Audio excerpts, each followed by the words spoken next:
Well, shifting our focus to the EVM controversy, where after PM-elect Narendra Modi taunted opposition over their old criticism of the EVMs, now the opposition has defended its own stance. Karnataka Deputy Chief Minister D.K. Shivakumar has said that they will soon provide proof against the EVMs. Now, several other leaders of the INDIA bloc have also said that it is the democratic right of the opposition to raise questions at the electronic voting machines. Remember, this comes after Narendra Modi at the NDA meet yesterday said that the Lok Sabha poll results on 4th June have laid to rest opposition's charges against the EVMs and said that he hopes that there are no more doubts against the poll process that are now going to be raised by the opposition.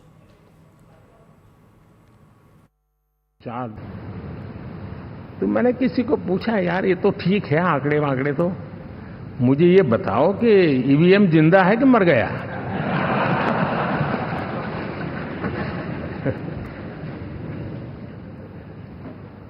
क्योंकि ये लोग तय करके बैठे थे कि भारत के लोकतंत्र और लोकतंत्र की प्रक्रिया के प्रति विश्वास ही लोगों का उठ जाए, और लगातार ईवीएम को गाली देना। और मुझे तो लगता था कि शायद इस बार वो ईवीएम की अर्थी का जुलूस निकालेंगे, लेकिन 4 जून शाम आते आते उनको ताले लग गए, ईवीएम ने उनको चुप कर दिया। ये ताकत है भारत के लोकतंत्र की, ये ताकत है भारत की निष्पक्षता की, ये भारत की ताकत है भारत के चुनावी तंत्र की, चुनाव आयोग की। और मैं मानता हूं कि ये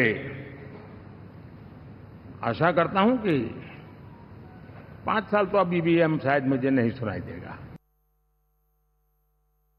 Definitely we will answer. We have lot of, we are on the process of collecting lot of evidences. We will collect the evidences and come back to you. भाई ये तो स्वतः सिद्ध है कि भारत का लोकतंत्र विश्व के लिए एक उदाहरण है। स्वतंत्र और निष्पक्ष चुनाव भारत की विशेषता है। एक बार नहीं अनेकों बार यहाँ सत्ता का परिवर्तन वोट के माध्यम से पहले हुआ है। 77 में सरकार बनी, कौन ने नहीं देखा? 77 के बाद फिर 90 में 89 में सरकारें बदली, कांग्रेस गई, कौन ने नहीं देखा? देखिए, हमारा चुनाव आयोग पूरा स्वतंत्र और निष्पक्ष है। पूरी दुनिया जानती है, विरोधी भी जानते हैं, लेकिन कई बार मानते नहीं है। Prime Minister Narendra Modi has said that now nobody will raise question on the EVM. No, that's all right. That's good that people of India have voted to save the democracy. There are some issues with the Election Commission. We'll take it at appropriate time. But we are happy that the EVMs have worked. But at the same time, Election Commission must make sure that people really trust the system. We are very upset with the behavior of the Election Commission. They were not neutral. We have many things to say about that later. प्रधानमंत्री नरेंद्र मोदी ने कहा EVM का कोई सवाल नहीं उठाया। नहीं, EVM पे क्यों सवाल उठाने का, जब आती है बारी। हमने हमारे लोगों को वो जो रूम है, वो रूम के स्ट्रॉन्ग, उनकी जो रूम थी उसके बाहर हमने रखा था। हमने पूरा काउंटिंग एजेंट को ट्रेनिंग दिया था कि हमें मालूम है कि इतना जीतने के बाद 17,000 के बाद भी क्या क्या उधर अंदर हुआ, हमको मालूम है। तो भाजपा की एक तकनीक है, वो जैसे आपने देखा कि मुंबई की एक सीट कितने वोटों से हार गई, 48 वोट। अगर कारपोरेशन की होती तो मैं समझ सकती थी, एमपी की सीट, और वो क्यों हार गई? क्योंकि पोस्टल वोट पे लेके जाके कुछ गलत हो गया। जो पहले अलग चीज हो गई थी उसमें से कितने वोट डिस्क्वालीफाइड किए, अब वो तो कोर्ट में जाके मैटर सॉल्व होगा।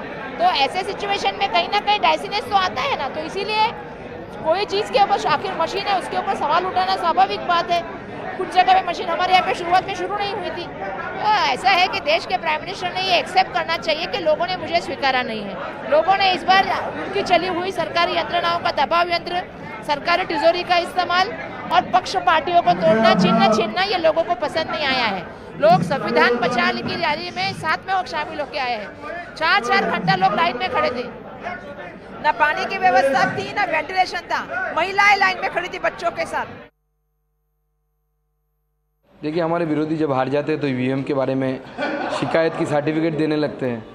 अब इस बार तो उनकी फल या रिजल्ट कुछ बेहतर हुआ है, तो शायद ईवीएम को लेके उनकी जो मन में द्विधा है, दुविधा है, सारी दूर हो जाएगी। लेकिन अगली बार की गारंटी है कि अगली बार फिर से उनको ये जो ईवीएम की बीमारी है उनको जो फिर से लगेगी। हम आज भी ये बात कह रहे हैं कि ईवीएम के विषय में जो सुधार बताए जा रहे हैं वे बेहद ज़रूरी हैं। ईवीएम की पर्ची अगर निकले, जिस आदमी ने वोट डाली है उसके हाथ में वो पर्ची आए और वो खुद उस पर्ची को देख के अगर एक डब्बे में डाले, तो इसमें भारतीय जनता पार्टी को क्या दिक्कत है? हम वो लोग नहीं हैं कि अगर हम ईवीएम पे जीत गए तो हमने उसके ऊपर सवाल नहीं उठाएंगे। ये ऐसे सवाल हैं जो एक अच्छे मजबूत प्रजातंत्र के लिए ज़रूरी हैं।